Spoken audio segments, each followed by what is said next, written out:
pues de inmediato les presento a mis invitados. Está con nosotros Luis Zúñiga, expreso político, un gran conocedor de Cuba. Muchísimas gracias por acompañarnos. Muchas gracias. Y por supuesto también desde La Habana para conocer las repercusiones desde Santa Clara. Está con nosotros Saíly González, empresaria y opositora. Muchísimas gracias también, Saíly, por volver a estar con nosotros.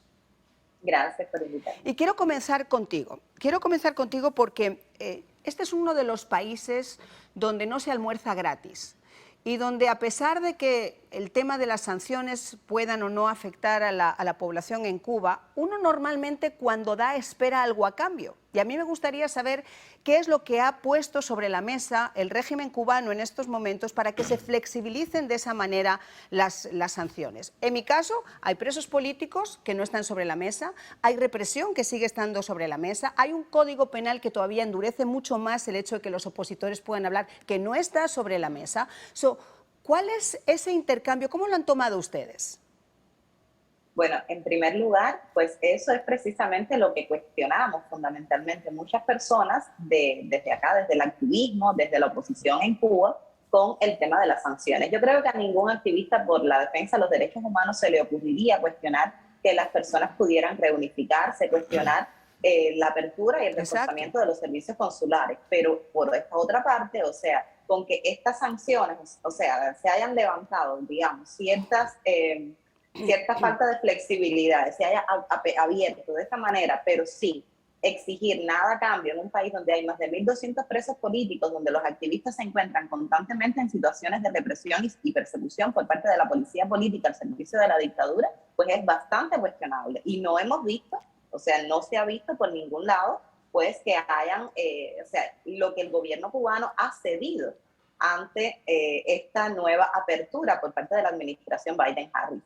Y es que lo que no se llega a entender, y ahora lo vamos a hablar también con Luis, es que en un momento donde la represión en Cuba ha estado en su nivel más álgido, porque lo ha estado después del 11 de julio, donde hemos visto que esas posturas en contra del propio pueblo cubano se han endurecido todavía muchísimo más, donde se obliga a un éxodo, que lo estamos viendo en esas cifras que yo daba al comienzo, 145.000 cubanos en 15 meses de administración.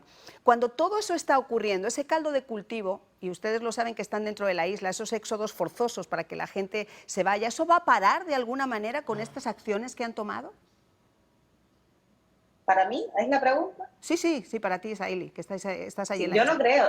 Claro, yo no creo que esto vaya a parar de ninguna manera, porque estamos hablando de que no todo el mundo, esas personas que se están yendo, muchas de las personas que están yéndose por las vías, pues, por Centroamérica, pues son personas que lo hacen porque no tienen ese familiar que les envía unas remesas que los puede ayudar económicamente, y entonces esta es la vía que utilizan. Lamentablemente yo no creo que esto vaya a parar con estas nuevas medidas. Luis, te quiero hacer la misma pregunta. Tú eres un conocedor, eres expreso político. Esto no es un pacto de caballeros, para empezar. El interlocutor que tenemos en la isla no es ningún caballero.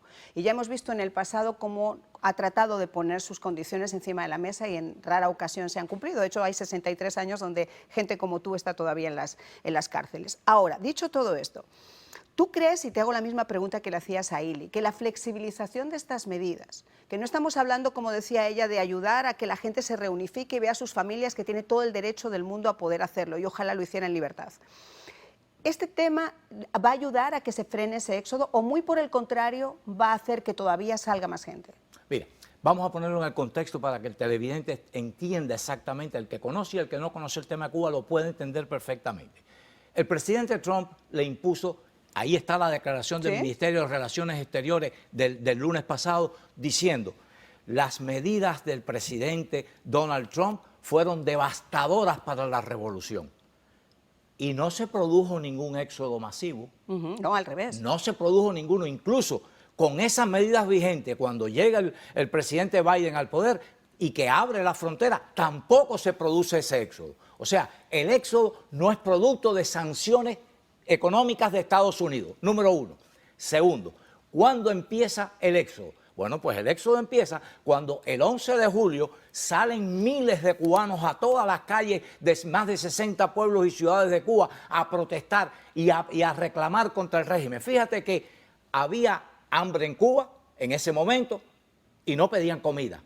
estaba todavía la pandemia del coronavirus y no pedían vacunas ni pedían medicina. Ninguno pedía visa, ninguno pedía salida del país. ¿Qué es lo que pedían? Fin del sistema comunista. Cambio en Cuba. Libertad, esencialmente. Entonces, cuando se acontece esta situación y el régimen logra controlar, ¿qué hace? Impone una severidad de golpizas, encarcelan incluso a los que no participaron en las protestas, a todos los líderes, incluso a los líderes de la oposición y de derechos humanos los encarcelaron, que no participaron en las protestas, los fueron a buscar a la casa y los metieron en la cárcel. Los que estaban en libertad condicional los recogieron y los metieron en la cárcel. O sea, una ola represiva brutal de golpizas que lo vimos en la televisión y lo vimos en los videos.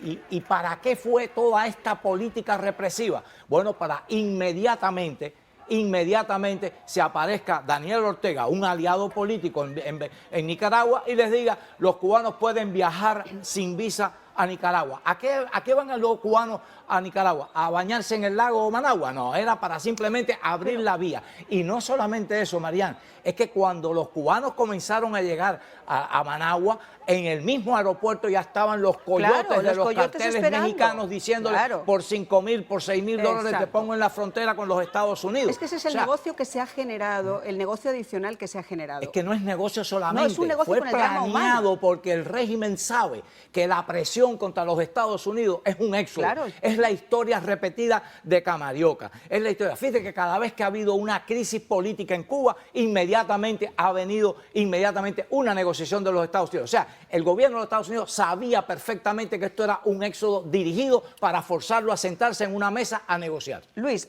hay otro tema y lo quiero hablar con Saily. Estamos hablando que el tema de la reunificación familiar, como decimos, es un derecho, todo el mundo tiene el derecho de abrazar a su ser querido e insisto, ojalá se hiciera en libertad. Ahora, tú eres empresaria, parte de la flexibilización de esas sanciones ha sido ayudar a los empresarios a través de la flexibilización de estas medidas. ¿Tú crees que a ti te va a ayudar concretamente? No, a ver, primero, no es que vayan a ayudar a los empresarios, es que tienen la intención de ayudar a empresarios independientes. Ajá. Sí, pero ahí eso está muy interesante, porque lo primero, independientemente de que yo personalmente ya yo no tenga, por supuesto, oportunidad de trabajar, de ganarme la vida, de volver a emprender aquí dentro de Cuba, algo que me ha negado precisamente el régimen cubano.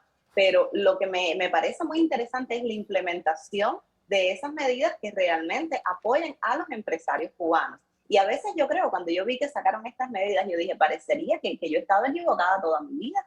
O sea, que en Cuba no existe una dictadura, que en Cuba no existe un autoritarismo, un totalitarismo. Esto es muy interesante porque las medidas que se tomaron es como si realmente aquí en Cuba la sociedad civil independiente existiera tal cosa como empresarios independientes que pueden recibir financiamiento de empresas norteamericanas, lo cual por supuesto sabemos que la seguridad del Estado, al ser una seguridad del Estado que obviamente tributa a una dictadura, a un totalitarismo, no va a permitir nunca que un emprendedor independiente pues acceda precisamente a financiamiento por parte de empresas norteamericanas. Y aparte hay otro tema también, Luis. En un lugar como Cuba, donde la mayor parte de las empresas las gestiona precisamente el Estado, ya no solamente a través de Gaesa, sino a través de los tentáculos que tienen en diferentes... ¿Cómo garantizar, por ejemplo, que no se estén llevando una tajada impresionante que ayude a su vez... Ahora mismo, por ejemplo, con el tema de Ucrania y de Rusia, la mayor movilización de maquinaria que existe ¿cómo se llama?, de desinformación se está produciendo en Cuba y en Venezuela. ¿Cómo no pensar que esos recursos que entren no ayuden a países como Rusia a seguir con su campaña por cuestiones de seguridad de este Estado?